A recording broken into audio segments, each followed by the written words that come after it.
Hello, friends. Welcome to Creative Medicine. In this lecture, we will learn about Minimum alveolar concentration awake. That means the minimum concentration of the of the inhalational agent which is required, which makes the patient to become awake, is called as minimum alveolar concentration awake. So that is equal to 0. Minimum alveolar concentration awake is equal to 0.3 times the minimum alveolar concentration.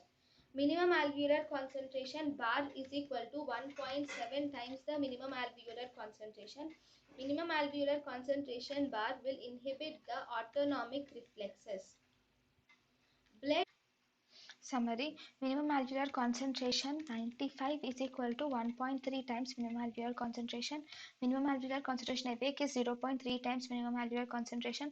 Minimum alveolar concentration bar is around 1.7 times minimum alveolar concentration, and minimum alveolar concentration bar will inhibit the autonomic reflexes. thank you and thank you for watching.